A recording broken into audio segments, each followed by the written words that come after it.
ओम श्री गुरुवे नमः। जय गुरुदेव बृहस्पति महाराज की जय। सभी श्रद्धालु भक्तों का स्वागत है। आज हम श्रद्धा और भक्ति के साथ बृहस्पतिवार व्रत कथा का श्रवण करेंगे। भगवान विष्णु एवं देव गुरु बृहस्पति की कृपा हम सब पर बनी रहे। आइए कथा का प्रारंभ करते हैं। बृहस्पतिवार व्रत कथा की विधि। इस दिन बृहस्पतिश्वर महादेव जी की पूजा होती है। दिन में एक ही समय भोजन करें। भोजन पीले खाद्य पदार्थ का करें। पीले वस्त्र धारण करें। पीले पुष्पों को धारण करें। भोजन में चने की दाल का होना चाहिए। चने की दाल का होना चाहिए। नमक नहीं खाना चाहिए। पीले रंग का फूल, चने की दाल, पीले कपड़े तथा पीले चंदन से पूजा करनी चाहिए। पूजा के पश्चात कथा सुननी चाहिए। इस व्रत के करने से बृहस्पति जी अति प्रसन्न होते हैं तथा धन और विद्या का लाभ होता है। स्त्रियों के लिए यह व्रत अति आवश्यक है। इस व्रत में केले का पूजन होता है। बृहस्पतिवार व्रत कथा। प्राचीन समय की बात है। भारत में एक राजा राज्य करता था। वह बड़ा प्रतापी तथा दानी था। वह नित्य प्रति मंदिर में भगवत दर्शन करने जाता था। वह ब्राह्मण और गुरु की सेवा किया करता था। उसके द्वार से कोई भी याचक निराश होकर नहीं लौटता था। वह प्रत्येक गुरुवार को व्रत रखता एवं पूजन करता था। हर दिन गरीबों की सहायता करता था। परंतु यह सब बातें उसकी रानी को अच्छी नहीं लगती थी। वह न व्रत करती और न किसी को एक भी पैसा दान में देती थी। वह राजा से भी ऐसा करने को मना किया करती थी। एक समय की बात है कि राजा शिकार खेलने वन को चले गए। घर पर रानी व दासी थी। उस समय बृहस्पति साधु का रूप धारण कर राजा के दरवाजे पर भिक्षा मांगने आए। साधु ने रानी से भिक्षा मांगी तो वह कहने लगी, हे साधु महाराज, मैं इस दान और पुण्य से तंग आ गई हूँ। इस कार्य के लिए मेरे पति देव ही बहुत हैं। अब आप ऐसी कृपा करें कि सारा धन नष्ट हो जाए तथा मैं आराम से रह सकूं। साधु रूपी बृहस्पति देव ने कहा, हे देवी, तुम बड़ी विचित्र हो। संतान और धन से कोई दुखी नहीं होता है। इसको सभी चाहते हैं। पापी भी पुत्र और धन की इच्छा करता है। अगर तुम्हारे पास धन अधिक है तो मुख्य मनुष्यों को भोजन कराओ, प्याऊ लगवाओ, ब्राह्मणों को दान दो, धर्मशालाएं बनवाओ, कुआं, तालाब, बावड़ी, बाग बगीचे आदि का निर्माण कराओ तथा निर्धनों की कुमारी कन्याओं का विवाह कराओ। साथ ही यज्ञ आदि करो। इस प्रकार के कर्मों से आपके कुल का और आपका नाम परलोक में भी सार्थक होगा एवं तुम्हें भी स्वर्ग की प्राप्ति होगी। परंतु रानी साधु की इन बातों से खुश नहीं। उसने कहा, हे साधु महाराज, मुझे ऐसे धन की आवश्यकता नहीं जिसको मैं अन्य लोगों को दान देती फिरूं तथा जिसको रखने और संभालने में ही सारा समय नष्ट हो जाए। साधु ने कहा, हे देवी, यदि तुम्हारी ऐसी ही इच्छा है तो जैसा मैं तुम्हें बताता हूँ तुम वैसा ही करना। बृहस्पतिवार के दिन घर आंगन को गोबर से लीपना, अपने केसों को पीली मिट्टी से धोना, केसों को धोते समय स्नान करना, राजा से कहना वह हजामत कराए, भोजन में मांस मदिरा खाना, कपड़े धोबी के यहाँ धुलने देना। इस प्रकार 7 बृहस्पतिवार करने से तुम्हारा सारा धन नष्ट हो जाएगा। यह कहकर साधु महाराज रूपी बृहस्पति देव अंतर्ध्यान हो गए। रानी ने साधु के कहने के अनुसार 7 बृहस्पतिवार तक वैसा ही करने का विचार किया। साधु के बताए अनुसार कार्य करते हुए केवल 3 बृहस्पतिवार ही बीते थे कि उसकी समस्त धन संपत्ति नष्ट हो गई। भोजन के लिए दोनों समय परिवार तरसने लगा तथा सांसारिक भोगों से दुखी रहने लगा। तब राजा रानी से कहने लगा, हे रानी, तुम यहाँ पर रहो, मैं दूसरे देश को जाता हूँ, क्योंकि यहाँ पर मुझे सभी मनुष्य जानते हैं, इसलिए मैं यहाँ कोई काम नहीं कर सकता। मैं परदेश जा रहा हूँ, वहाँ कोई काम धंधा करूँगा, शायद हमारे भाग बदल जाए। ऐसा कहकर राजा परदेश चला गया। वह वहाँ जंगल से लकड़ी काट कर लाता, शहर में बेचता। इस तरह जीवन व्यतीत करने लगा। इधर राजा के बिना रानियां और दासियां दुखी रहने लगीं। किसी दिन भोजन मिलता, किसी दिन जल पीकर रह जाती। एक समय रानी और दासियों को 7 दिन बिना भोजन के व्यतीत करने पड़े। तो रानी ने अपनी दासी से कहा, हे दासी, यहाँ पासी के नगर में मेरी बहन रहती है। वह बड़ी धनवान है, तो उसके पास जा, वहाँ से 5 सेर भेजर मांग कर ले आ। इससे कुछ समय के लिए गुजारा हो जाएगा। दासी रानी की बहन के पास गई। रानी की बहन उस समय पूजा कर रही थी। बृहस्पतिवार का दिन था। दासी ने रानी की बहन से कहा, हे रानी, मुझे आपकी बहन ने भेजा, मुझे 5 सेर भेजर दे दो। दासी ने यह बात अनेक बार कही, परंतु रानी की बहन ने कोई उत्तर नहीं दिया, क्योंकि उस समय बृहस्पतिवार की कथा सुन रही थी। जब दासी को रानी की बहन से कोई उत्तर नहीं मिला तो वह बहुत दुखी हुई। उसे क्रोध भी आया। वह लौट कर रानी से बोली, हे रानी, आपकी बहन बहुत ही घमंडी है। वह छोटे लोगों से बात भी नहीं करती। मैंने उससे कहा तो उसने कोई उत्तर नहीं दिया। मैं वापस चली आई। रानी बोली, हे दासी, इसमें उसका कोई दोष नहीं। जब बुरे दिन आते हैं तब कोई सहारा नहीं देता। अच्छे बुरे का पता विपत्ति में ही लगता है। जो ईश्वर की इच्छा होगी वही होगा। यह सब हमारे भाग का दोष है। इधर रानी की बहन ने सोचा कि मेरी बहन की दासी आई थी, परंतु मैं इससे नहीं बोली, इससे वो बहुत दुखी हुई होगी। अतः कथा सुन और विष्णु भगवान का पूजन समाप्त कर वह अपनी बहन के घर आई और कहने लगी, हे बहन, मैं बृहस्पतिवार की कथा कर रही थी। तुम्हारी दासी हमारे घर गई थी, परंतु जब तक कथा होती है तब तक हम लोग ना उठते हैं ना बोलते हैं, इसलिए मैं नहीं बोली। कहो दासी क्यों गई थी? रानी बोली, बहन, हमारे घर अनाज नहीं था। वैसे तुमसे कोई बात छिपी नहीं है, इस कारण मैंने दासी को तुम्हारे पास 5 सेर भेजा लेने के लिए भेजा था। रानी की बहन बोली, बहन देखो, बृहस्पति भगवान सबकी मनोकामना पूर्ण करते हैं। देखो शायद तुम्हारे घर में ही अनाज रखा हो। यह सुन दासी घर के अंदर गई। वहां उसे घड़ा बेजर का मरा मिल गया। उससे बड़ी हैरानी हुई क्योंकि उसने एक एक बर्तन देख लिया था। उसने बाहर आकर रानी को बताया। दासी अपनी रानी से कहने लगी, हे रानी, देखो, वैसे हमको जब अन्न नहीं मिलता तो हम रोज ही व्रत करते हैं। अगर इस व्रत की कथा और विधि कथा पूछ ली जाए तो इससे हम भी कर लिया करेंगे। दासी के कहने पर रानी ने अपनी बहन से बृहस्पतिवार व्रत के बारे में पूछा। उसकी बहन ने बताया, हे रानी बहन, बृहस्पतिवार को सूर्योदय के पूर्व उठकर स्नान करके बृहस्पतिवार का व्रत करना चाहिए, लेकिन उस दिन सिर नहीं धोना चाहिए। बृहस्पतिवार के व्रत में चने की दाल और मुनक्कों से विष्णु भगवान का केले के वृक्ष की जड़ से पूजन करें तथा दीपक जलावें। उस दिन एक ही समय भोजन करें। भोजन पीले खाद्य पदार्थ का करें तथा कथा सुने। इस प्रकार करने से गुरु भगवान प्रसन्न होते हैं, अन्न पुत्र धन देते हैं। इस तरह व्रत और पूजन की विधि बताकर रानी की बहन अपने घर लौट गई। रानी और दासी दोनों ने निश्चय किया कि वे बृहस्पति भगवान का पूजन जरूर करेंगे। 7 दिन बाद जब बृहस्पतिवार आया तो उन्होंने व्रत रखा। घुड़साल में जाकर चना और गुड़ बीन लाई तथा उसकी दाल से केले की जड़ और विष्णु भगवान का पूजन किया। अब भोजन कहाँ से आए? दोनों बड़ी दुखी हुई। उन्होंने व्रत किया था, इस कारण बृहस्पति भगवान प्रसन्न थे। वे एक साधारण व्यक्ति के रूप में 2 थालों में सुंदर पीला भोजन लेकर आए और दासी को देकर बोले, हे, यह भोजन तुम्हारे और रानी के लिए है, तुम दोनों करना। दासी भोजन पाकर बड़ी प्रसन्न हुई और रानी से बोली, रानी जी भोजन कर लो। रानी को भोजन आने के बारे में कुछ पता नहीं था, इसलिए वह दासी से बोली, जा तू ही भोजन कर, क्योंकि तुम्हारी व्यर्थ में हंसी उड़ाती है। दासी बोली, एक व्यक्ति अभी भोजन दे गया। रानी कहने लगी, वह भोजन तेरे लिए दे गया, तू ही भोजन कर। दासी के कहने पर वह व्यक्ति हम दोनों के लिए 2 थालों में भोजन दे गया, इसलिए मैं और आप दोनों साथ साथ भोजन करेंगे। फिर दोनों ने गुरु भगवान को नमस्कार कर भोजन प्रारंभ किया। इसके बाद से प्रत्येक बृहस्पतिवार को गुरु भगवान का व्रत और पूजन करने लगे। बृहस्पति भगवान की कृपा से उनके पास धन हो गया, परंतु रानी फिर पहले की तरह आलस करने लगे। तब दासी बोली, देखो रानी, तुम पहले भी इसी प्रकार आलस करती थी। तुम्हें धन के रखने में कष्ट होता था, इस कारण से अभी धन नष्ट हो गया है। अब गुरु भगवान की कृपा से धन मिला है तो तुम्हें आलस होता है। बड़ी मुसीबतों के बाद हमने ये धन पाया, इसलिए हमें दान पुण्य करना चाहिए। तुम भूखे मनुष्यों को भोजन कराओ, प्याऊ लगवा, ब्राह्मणों को दान दो, कुआं तालाब बावड़ी आदि का निर्माण कराओ, मंदिर पाठशाला बनवा कर दान दो, कुंवारी कन्याओं का विवाह कराओ, धन को शुभ कार्यों में खर्च करो, जिससे तुम्हारे कुल का यश बढ़े तथा स्वर्ग प्राप्त हो, पितृ प्रसन्न हो। दासी की बात मानकर रानी ने इसी प्रकार के कर्म करने प्रारंभ किया, जिससे उनका काफी यश फैलने लगा। एक दिन रानी और दासी आपस में विचार करने लगी, न जाने राजा किस दशा में होंगे, उनकी कोई खोज खबर नहीं है। गुरु भगवान ने उन्होंने प्रार्थना की और भगवान ने रात्रि में राजा को सपने में कहा, हे राजा, उठ, तेरी रानी तुझको याद करती है, अब अपने देश को लौट जा। प्रातःकाल उठकर जंगल से लकड़ियां काट कर लाने के लिए और जंगल की ओर चल पड़ा। जंगल से गुजरते हुए सोचने लगा, रानी की गलती से कितने दुख भोगने पड़े।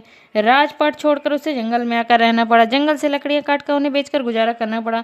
उसी समय उस जंगल में बृहस्पति देव साधु का रूप धारण कराए और राजा के पास आकर बोले, हे लकड़हारे, तुम इस सुनसान जंगल में किस चिंता में बैठे हैं, मुझे बतलाओ। यह सुन राजा के नेत्रों में जल भरा है और साधु की वंदना कर बोला, हे प्रभु, आप सब कुछ जानने वाले हैं। इतना कहकर राजा ने साधु को अपनी संपूर्ण कहानी सुना दी। महात्मा तो स्वभाव के ही दयालु होते हैं। वे राजा से बोले, हे राजा, तुम्हारी पत्नी ने बृहस्पति देव के प्रति अपराध किया, जिसके कारण तुम्हारी यह दशा हुई। अब तुम किसी प्रकार की चिंता मत करो, भगवान तुम्हें पहले से अधिक धन देंगे। देखो, तुम्हारी पत्नी ने बृहस्पतिवार का व्रत करना प्रारंभ कर दिया है। तुम बृहस्पतिवार का व्रत करके चने की दाल और गुड़ और जल को लोटे में डालकर केले के पत्ते से भगवान विष्णु का पूजन करो। फिर कथा कहो या सुनो, भगवान तुम्हारी सब मनोकामनाओं को पूर्ण करेंगे। साधु को प्रसन्न देखकर राजा बोले, हे प्रभु, मुझे लकड़ी बेचकर इतना पैसा नहीं बचता जिससे भोजन करने के उपरांत कुछ बचा सकूं। मैंने रात्रि में अपनी रानी को व्याकुल देखा है। मेरे पास कोई साधन नहीं है जिससे समाचार जान सकूं। फिर मैं बृहस्पतिवार की कौन सी कहानी कहूँ या सुनो, मुझको तो कुछ भी मालूम नहीं है। साधु ने कहा, हे राजा, तुम किसी बात की चिंता मत करो। बृहस्पतिवार के दिन तुम रोजाना की तरह लकड़ियाँ लेकर शहर में बजा जाओ। तुम्हें रोज से 2 गुना धन प्राप्त होगा जिससे तुम भली भांति भोजन कर लोगे। बृहस्पति देव की पूजा का सामान भी आ जाएगा। बृहस्पति देव की कथा इस प्रकार है। बृहस्पति देव की कथा।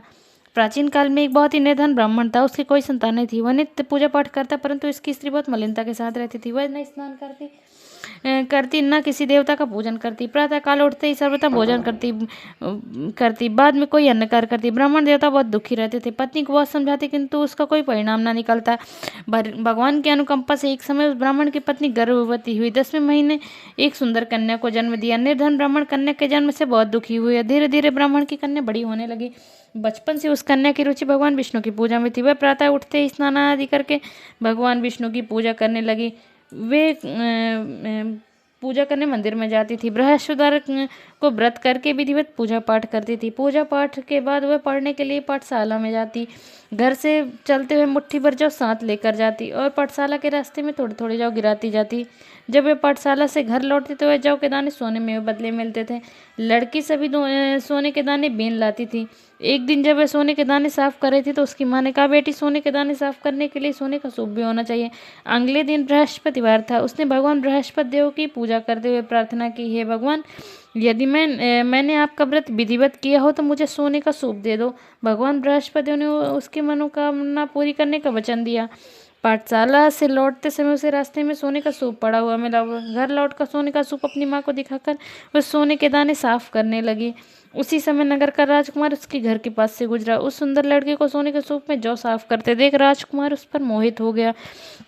महल में लौटकर राजकुमार ने राजा से उस लड़की से विवाह करने की इच्छा प्रकट की। तो राजा ने ब्राह्मण को महल में बुलाकर राजकुमार से उसकी लड़की के विवाह की बात कही। ब्राह्मण तैयार हो गया। धूमधाम से उस लड़की का विवाह राजकुमार से हो गया। दुल्हन बनकर ब्राह्मण की लड़की महल में चली गई। लड़की के चले जाने से ब्राह्मण फिर निर्धन हो गया। उसे कई कई दिन भोजन भी नहीं मिलता था। बहुत दुखी होकर ब्राह्मण एक दिन अपनी लड़की के पास गया। अपने पिता की निर्धनता का समाचार सुनकर उसे बहुत सा धन देकर पिता को विदा किया। उस धन से ब्राह्मण के कुछ दिन तो आराम से गुजर गए, लेकिन जल्द ही फिर भूखे मरने की हालत हो गई। ब्राह्मण अपनी लड़की से धन लेने के लिए फिर महल में पहुंचा। लड़की ने पिता की बुरी हालत देखकर कहा, पिताजी, आखिर आप कब तक मुझसे धन लेकर जीवन यापन करेंगे? आप कोई ऐसा उपाय क्यों नहीं करते जिससे आपका घर धन संपत्ति से भर जाए? ब्राह्मण ने कहा, मैंने तेरी माँ को बहुत समझा लिया, पर उसकी समझ में कुछ नहीं आता। उसका फुहड़पन नष्ट हो तो घर की निर्धनता भी दूर हो जाए। तब कुछ सोचकर लड़के ने पिता से कहा, पिताजी, आप कुछ दिनों के लिए माँ को मेरे पास छोड़ जाओ। तब कुछ सोचकर ब्राह्मण पत्नी को लड़की के पास महल में छोड़ा। लड़की ने अपनी माँ से कहा, माँ, तुम कल प्रातः उठकर स्नान आदि करके भगवान बृहस्पति देव विष्णु जी की पूजा अवश्य करना। पूजा करने से तुम्हारी निर्धनता अवश्य दूर हो जाएगी। लेकिन उसकी माँ ने उसकी कोई बात नहीं मानी। तब क्रोधित होकर लड़की ने अपनी माँ को एक कक्ष में बंद कर दिया। सूर्योदय के समय माँ को उठाकर जबरदस्ती उसे स्नान कराया और फिर मंदिर में ले जाकर भगवान बृहस्पति देव की पूजा कराई। कुछ दिनों तक ऐसा करने से माँ की बुद्धि में परिवर्तन हुआ और वह स्वयं बृहस्पतिवार का व्रत करने लगी। उसके व्रत रखने से ब्राह्मण के घर में भगवान विष्णु की अनुकंपा से धन की वर्षा होने लगी। दोनों पति पत्नी धन संपत्ति पाकर आनंद पूर्वक जीवन यापन करते हुए विष्णु धाम को चले गए। लकड़हारा बना राजा ने उन साधु से भगवान बृहस्पति देव की यह कथा सुनकर बृहस्पतिवार का व्रत करके भगवान विष्णु की पूजा की। उस दिन से उसके सभी क्लेश दूर हो गए। लेकिन अगले बृहस्पतिवार को कामकाज में अधिक व्यस्त रहने के कारण उसने भगवान बृहस्पति देव का व्रत नहीं किया। भगवान बृहस्पति देव लकड़हारे से क्रोधित हो गए और उसे भूल की सजा दी। उस दिन राजा ने नगर में घोषणा करके सबको सूचित किया, प्रत्येक नागरिक मेरे महल में भोजन करने आए। जो नहीं आएगा उसे अपराधी मानकर भारी दंड दिया जाएगा। लकड़हारा बने राजा ने उस नगर के राजा की घोषणा तो सुनी, लेकिन जंगल से लकड़ी काट कर लाने उन्हें बेचने में देर हो जाने के कारण वह समय पर भोजन करने नहीं जा सका। अतः राजा के सैनिक लकड़हारे को पकड़कर महल में ले गए। राजा ने उसे महल में एक कक्ष में बैठाकर भोजन कराया। उस कक्ष में खूंटी पर रानी का सोने का हार लटका हुआ था। लकड़हारा अकेला उस कक्ष में भोजन कर रहा था। तभी उसने एक आश्चर्यजनक घटना घटती देखी। देखते ही देखते हुए खूंटी हार को निगल गई। थोड़ी देर बाद राजा हार को गायब देखा तो लकड़हारे को कारागार में डलवा दिया। लकड़हारा मनी मन अपने भाग को कोसने लगा।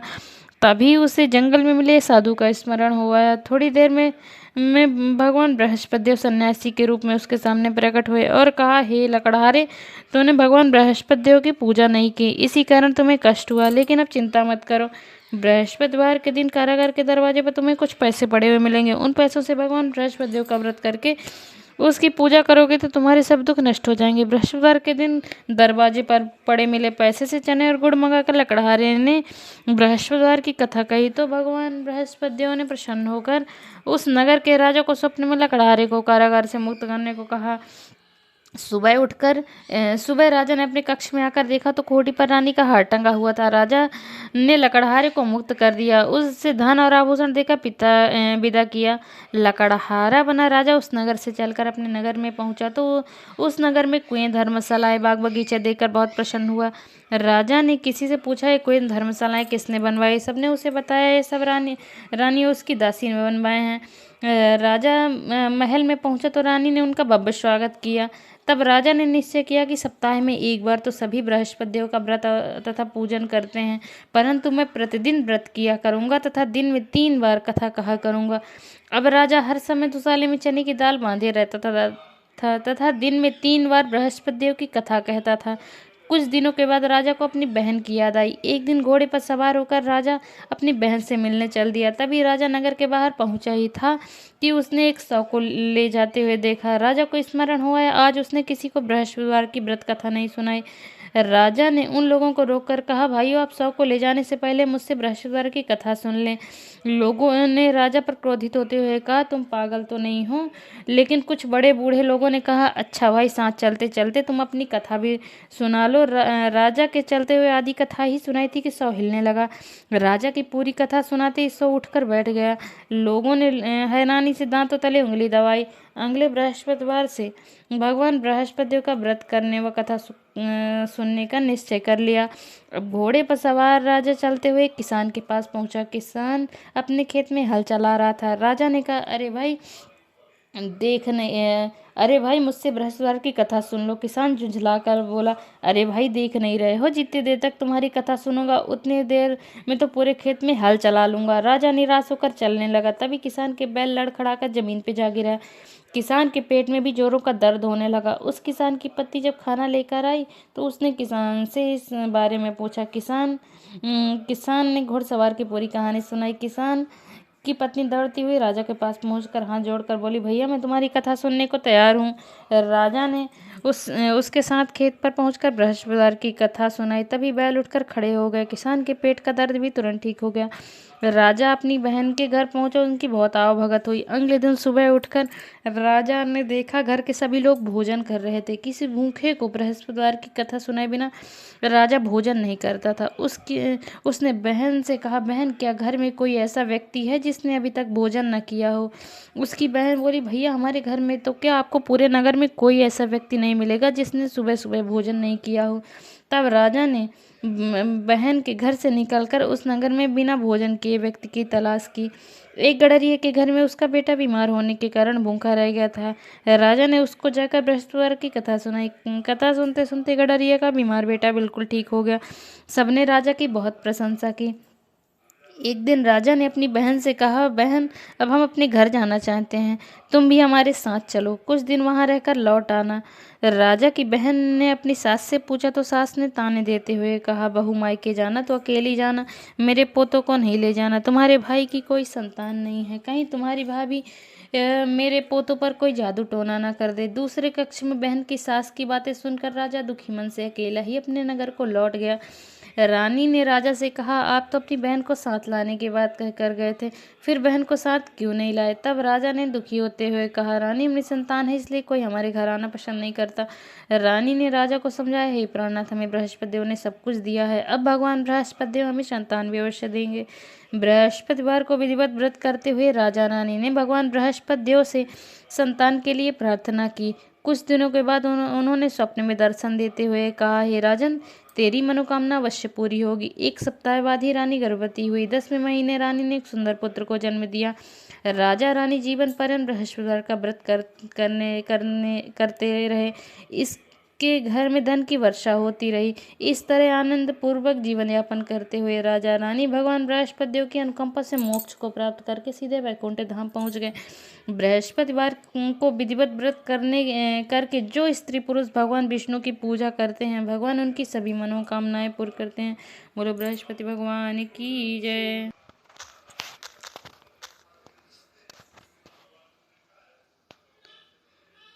इस प्रकार बृहस्पतिवार व्रत कथा पूर्ण हुई। जो श्रद्धा और विश्वास के साथ इस कथा का श्रवण या पाठ करता है, उस घर देव गुरु बृहस्पति और भगवान विष्णु की कृपा बनी रहती है। बोली बृहस्पति भगवान की जय। भगवान श्री हरि विष्णु की जय। यदि आपको यह कथा पसंद आई हो तो वीडियो को लाइक करें, चैनल को सब्सक्राइब करें और अपने परिवार और मित्रों के साथ शेयर ज़रूर करें। जय बृहस्पति भगवान की। जय श्री हरि।